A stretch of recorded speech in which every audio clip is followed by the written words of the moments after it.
네, 중반전에 접어든 한국당의 전당대회가 대구 경북 합동연설회 이후에 논란에 휩싸였습니다. 당내에서조차 급진적으로 우경화를 걱정하는 목소리가 나오고 있습니다. 네, 한국당 전당대회 마지막 변수로 떠오른 태극기 표심 얼마나 효과를 발휘할 수 있을까요? 오늘의 정치권 이슈는 강희용 전 민주당 당대표 정무조정실장, 이상일 전 새누리당 의원 두 분과 짚어보겠습니다. 어서 오십시오. 네, 안녕하십니까? 안녕하세요. 예, 한국당 전당대회 얘기는 계속 말이 많이 나오고 있는 거 보면 흥행은 되고 있다 이렇게 봐도 될지 모르겠습니다만은요. 그 내용 보면요. 여쭤볼게요. 어제 보니까 대구 전당대회 보니까 김병준 비대위원장이 처음에 등장해서 인사를 하려고 했는데 계속 야유가 쏟아졌고 그래서 조용히 하세요 한 번 말했고 근데 그치지 않았고 또 조용히 하세요 또 말했고 굉장히 많이 끊기는 그런 모습이 보였거든요. 네.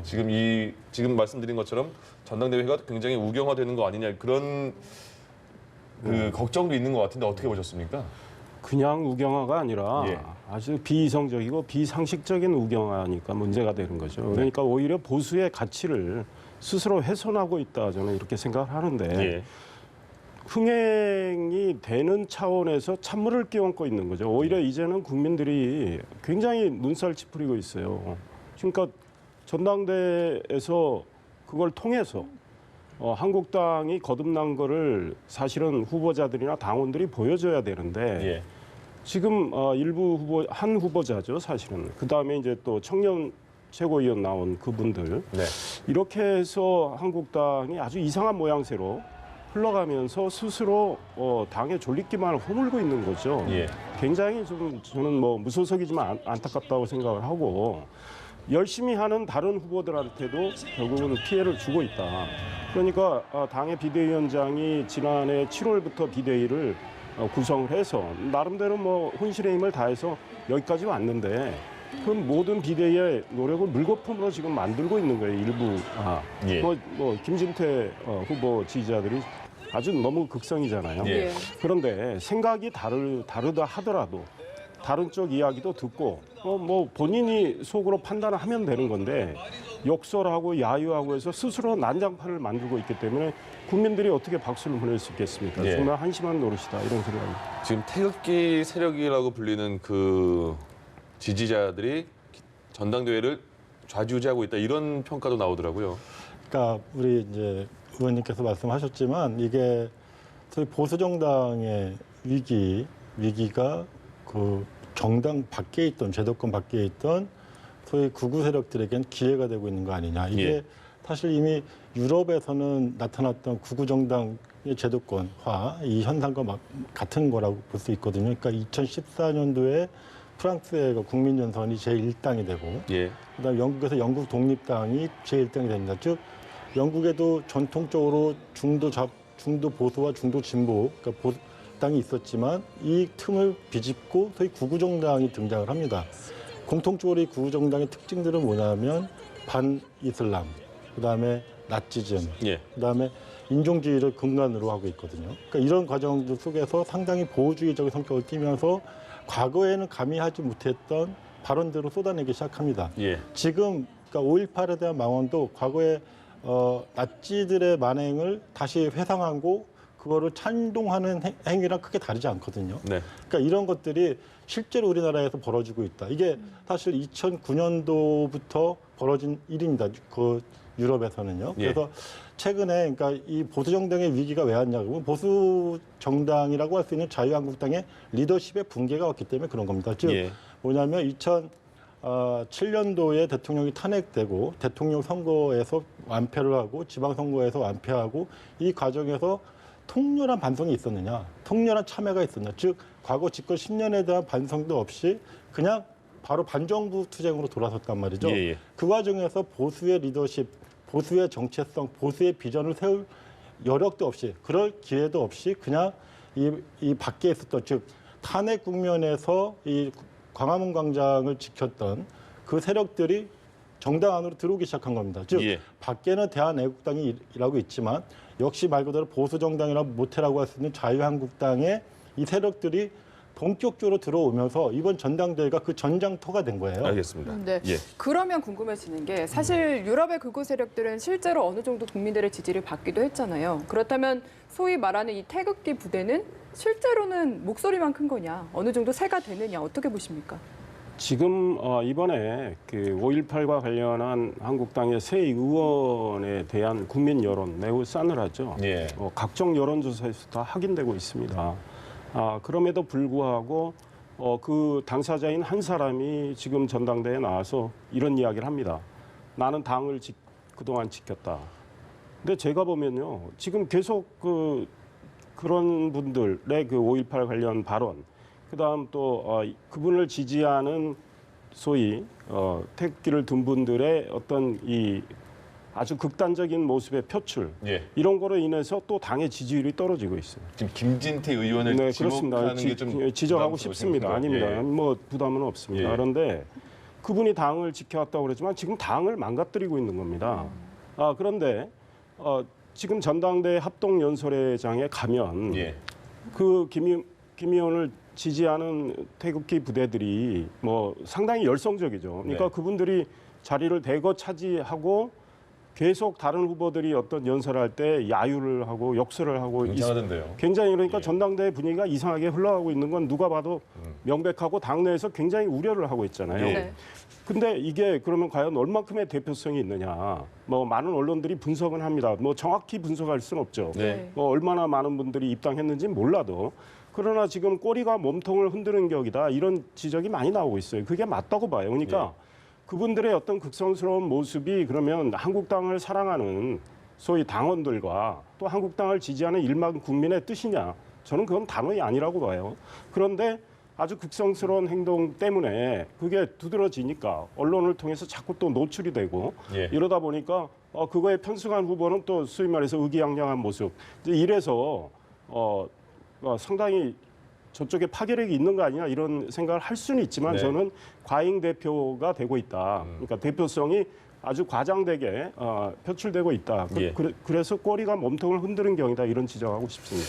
조금 전에 이상일 의원께서도 언급해 준 그 한 명의 후보도 더 그 얘기를 해보겠습니다. 바로 김준규 청년 최고위원 후보인데요. 혹시 예. 그 연설회 때 발언 들어보셨습니까? 네. 굉장히 강하던데요. 어제 유튜브로 예. 통해서 봤는데요. 네. 그러니까 일단 본인이 이제 흉내내고 싶어하는 게 뭐냐, 예. 어떤 정치냐. 그러니까 왼쪽에 완장을 차고 나왔어요. 태극기를 달고. 네. 이거는 마치 우리 국민들에게는 과거에 무슨 완장질 예. 한다는 완장과 그다음에 나치의 완장을 연상시키는 그런 행태를 하고 나와서는 문재인 탄핵을 외쳤습니다. 예, 지금 그리고 뭐냐면, 구체적으로 저딴 게 무슨 대통령인가라는 네. 말까지 언급을 했습니다. 그러니까 이런 것이 이제 뭐 과거에 뭐 지상파의 무슨 뭐 연애 프로그램에도 나왔었다고 얘기하는데 네네. 짜게 나왔었죠. 예, 이런 분들이 이제 어떤 그 보수 정당의 후보로 등록될 수 있었다는 게 사실 놀랍고요. 예. 그리고 그런 자리에서 그런 발언을 하는데 그 청중에서의 반응이 열광적이었어요. 그러게요. 그게 더 놀라운 거죠. 즉 뭐냐면 이 공당으로서 어떤 자제력, 그다음 자기 정화 능력을 완전히 상실한 모습을 보여준 거죠. 어제 예. 같은 경우에는 이거는 전통적으로 이 소위 그 자유한국당이 친박 대 비박이라는 구도 속에서 적절한 견제와 균형을 이루면서 예. 그래도 공당으로서의 역할을 해왔거든요. 근데 이 구도가 완전히 깨진 겁니다. 예. 깨지고 소위 내부에 있던 태극기 부대가 들어오면서 이 안이 그 소위 친박은 분화되고 비박은 완전히 소외되는 예. 이런 현상이 나타나게 되는 것이죠. 그래서 아까 말씀하셨듯이 꼬리가 몸통을 흔드는 정도 수준이 이미 넘어선 것 같아요. 그래서 실제로 이게 이번에 이제 3인방의 발언으로 자유한국당이 이제 30% 가까이 갔다 떨어지는데 한 5% 가까이 떨어졌잖아요. 예. 그때 추세를 보면은 대구 경북에서 상당수가 떨어졌어요. 그다음 60대 이상도 떨어졌단 말이죠. 지금 뭐냐면 전통적인 보수 정당의 심성을 갖고 있는 분들조차도 용납하기 어려운, 동의하기 어려운 일들이 지금 벌어지고 있다는 것이죠. 네. 이거는 한마디로 보수 정당의 리더십이 완전히 붕괴된 상태다. 알겠습니다. 자, 그럼 네, 그럼 전체 하나만 더 여쭤보고 싶은 게요. 전체 보수 유권자들은 뭔가 민심을 잃었다고 해도 이게 당권 주자들 사이에서 당원들 사이에서는 좀 영향력이 있는 게 아닌가 싶은 생각도 들거든요. 그러니까 태극기 부대. 예. 뭐 일부 영향력은 있다고 생각할 수 있죠. 그런데 제가 이렇게 가까이 뭐 영인에서 활동하면서 지내는 분들 보면 당원이신 분들도 많은데 굉장히 걱정을 합니다. 그러니까 지금 저렇게 표출되는 모습, 그 다음에 도와 각 언론이 비판을 하고 있잖아요. 그리고 누가 봐도 저거는 정상적인 모습이 아닙니다. 그러니 얼마나 걱정을 하겠습니까? 왜냐하면 야당이 거듭나서 아주 견실해야 여당도 긴장을 합니다. 예. 견제 세력이 아주 제대로 제 기능을 한다면 여당이 소위 말해서 폭주할 수가 없어요. 그러니까 그러면 훌륭한 야당을 바라는 그 마음들이 있단 말이죠. 네. 그런데 이번에 저렇게 표출됨으로 인해서 저는 어떤 그 반작용이 있을 수 있다 이런 생각을 해요. 예. 왜냐하면 저런 망가진 모습, 저런 비상식적인 모습, 비이성적인 모습 때문에 정신을 차리는 분들이 있다라는 거죠. 이 당 내가 그래도 지지하고 사랑하는 한국당이 이대로 가서 침몰해서는 안 되겠다. 예. 이런 생각을 하시는 분들이 의외로 많이 있습니다. 그래서 반작용으로 그렇다면 당원분들이 뭉칠 근데 것이다. 제가 보기엔 그분들의 마음이 또 이심전심 퍼질 수 있다. 아직은 27일 전당대회 아닙니까? 네. 물론 투표는 그 전에 하는 게 있고 또 여론조사 그 전에 하지만 지금 굉장히 걱정하는 분들이 늘어나고 있어요. 이미 당내에서 중진 의원들이 이야기를 하기 시작을 했고, 그다음에 그 청년 최고위원 김준교 씨 그 발언과 관련해서 문재인 대통령의 정책에 대해서 이런 것들이 정말 잘못됐다고 지적을 하면 돼요. 그런데 거의 욕설에 가까운 배설에 가까운 이야기를 하니까 예. 오히려 역풍을 맞는데 그게 당에서 이제 걱정을 하는 거예요. 네. 그러면 이 당을 반석 위에 제대로 세우려면 이성을 가진 당원들이 노력을 해야 되겠다. 이런 분위기는 형성이 되고 있다. 저는 이런 생각합니다. 예, 자 대구 경북 지역이 어제 굉장히 이렇게 불씨가 많이 올라왔던 이유가 한국당의 책임당원 3분의 1이 집중돼 있기 때문에 많은 후보들이 긴장을 한 거 아니겠습니까? 일단 후보들이 어떤 발언을 했는지 간단하게 보고 다시 오겠습니다. 귀족노조, 전교조, 주사파 세력들이 떵떵거리고 있습니다. 동지 여러분과 함께 이 정권의 폭정을 반드시 끝내겠습니다. 속 시원한 얘기 잘한다고 내년 수도권에서 효자 노릇 하겠습니까, 여러분? 박근혜 대통령하고 더 가깝다고 하면 국민들이 표를 주시겠습니까, 여러분? 우리 보수의 심장이자 가장 많은 당원을 확보하고 있는 이곳 대구 경북 지역 여러분들이 여기서 한번 확실하게 결론을 내주십시오. 예, 강 위원장님. 이런 김진태 후보가 지금 태극기 세력의 힘을 얻어서 이슈몰이를 하고 있다. 그런데 이런 상황이 황교안 후보에게 도움이 된다는 그 의견도 있고요. 아니면 황교안 후보의 표가 갈라져서 오세훈 후보에게 도움이 될 거다. 이런 얘기도 있거든요. 어떻게 판단할 수 있을까요? 일단은 저 부분이 이제 직접적으로 예. 황교안의 대세론을 흔들지는 못할 것 같습니다. 예. 오히려 이게 1강, 2강, 1약 이렇게 보지 않았습니까? 그런데 오히려 좀 김진태 후보가 분위기상으로 상당히 약진하는 모양새거든요. 그래서 지금 저게 결과적으로는 1강 2중으로 가느냐, 1강 2약으로 가느냐, 요 구도가 될 것 같아요. 그러니까 사실 마음 자체가 아까 얘기했듯이 이걸 개혁보수로 마음을 좀 돌리자라고 하는 자각이 있으면 예. 1강 2중으로 해서 오세훈 후보가 마지막까지 어떻게 좀 해볼 용기가 되겠지만 네. 실제로 1강 2약으로 떨어질 수도 있거든요. 그러니까 실제로 투표할 마음이 안 생기게 만드는 예. 거예요. 그렇게 되면은 실제로 오세훈 후보나 김진태나 후보나 그냥 약한 2, 3등으로 해서 정리가 될 수도 있을 것 같습니다. 지금 예. 상황은. 네, 좀 의원님께서 어떻게 보시는지 궁금하고요. 남은 변수가 있다면 좀 뭐가 있을까요? 일단은 이미 말씀드린 대로 한국당의 이 전반전의 모습은 굉장히 좀 볼썽사나운 양상이었습니다. 네. 근데 그 흐름 때문에 반작용이 저는 생기고 있다라고 말씀을 드렸는데 왜냐하면 이 당이 이대로 침몰할 수는 없다. 이렇게 망가져서는 안 된다. 이렇게 생각하는 분들이 있어요. 상당히 있어요. 그리고 예. 그거에 대한 심각한 당에 대한 위기의식을 갖기 시작했어요. 그러니까 그렇다면 어떤 지금 나온 주자 중에 어떤 분이 그러면 그래도 한국당이 내년에 선거를 치르고 그 이후에 대선을 치러야 되는데 그러면 다시 그 총선에서 이기고 여당을 제대로 견제할 수 있는가 이런 생각을 하게 된다는 거죠. 네. 진지하게 생각을 하게 된다. 그런 면에서는 저는 지금 전반전에 저렇게 이상한 모습으로 표출된 양상의 반작용이 지금 일어나고 있다고 보고 있고 예. 사실은 변수는 지금 뭐 저도 기자 생활 25년 했지만 네. TV 토론 뭐 변수라고 많은 기사들이 이렇게 나지만 실제로 큰 변수가 못 됩니다. 예. 그리고 이미 이제 흐름이 어떻게 형성이 됐는데 문제는 이런 것 같아요. 소위 앞서 나가는 주자가 뭐 실수할 가능성도 있습니다. 그럴 때는 뭐 민심이 한번 휘청할 수 있어요. 예. 그런데 뭐 2위를 달리던 주자가 그 반사 이득을 얻을 수도 있고, 그다음 아까 당심에 있어서 어떤 이성이 작용을 해가지고 지금 그동안의 비상식의 반작용으로 어떤 이성적인 판단이 확산이 된다면 예. 소위 오세훈 후보 같은 경우는 상당히 부상할 가능성도 있어요. 그러나 이거는 전부 가정에 기초하기 때문에 그리고 이제 김진태 후보의 같은 경우 열성 지지층이 있단 말이죠. 뭐 그 지지층에서 저는 그게 더 확산될 가능성은 그다지 없어 보인다 이런 예. 생각은 들어요. 알겠습니다. 자, 다음으로 넘어가겠습니다. 민주당이 김경수 경남지사가 지금 공석인 자리를 좀 민심을 달래준다 이런 느낌으로 PK를 찾았습니다. 여기서 첫 예산 협의를 진행했고 그리고 당 차원에서는 김경수 지사 1심 판결에 대해서 좀 판결을 해석해서 판결의 부당성을 알리겠다 이렇게 말하고 있지 않습니까? 여기에 대한 물론 다른 쪽에서 비판도 있는데 이런 그 분위기는 어떻게 보십니까?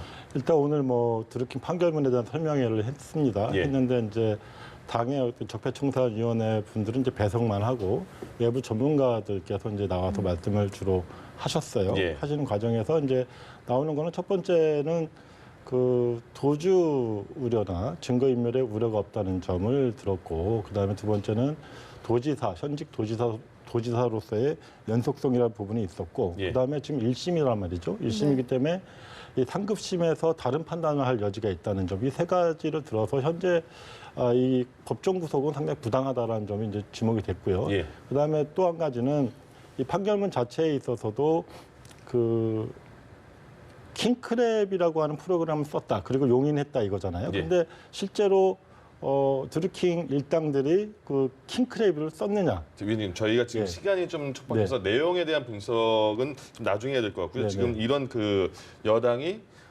자당 도지사에 대한 이런 반대쪽에서 네. 말하기에는 너무 보호하는 거 아니냐, 재판인데 네. 판결에 불복하는 예, 느낌이 그래서 그런 아니냐. 점 예. 그런 점을 말씀드린 예. 겁니다. 그래서 그런 과정에서 이제 실제로 당에서도 이 부분에 대해서는 지금 초반에는 이제 좀 격하게 나갔습니다만 네. 현재로서는 이제 어제 예단 당정 이후에는 오늘 이제 조금 전에 이제 이해찬 당대표의 기자간담회도 열었습니다만 예.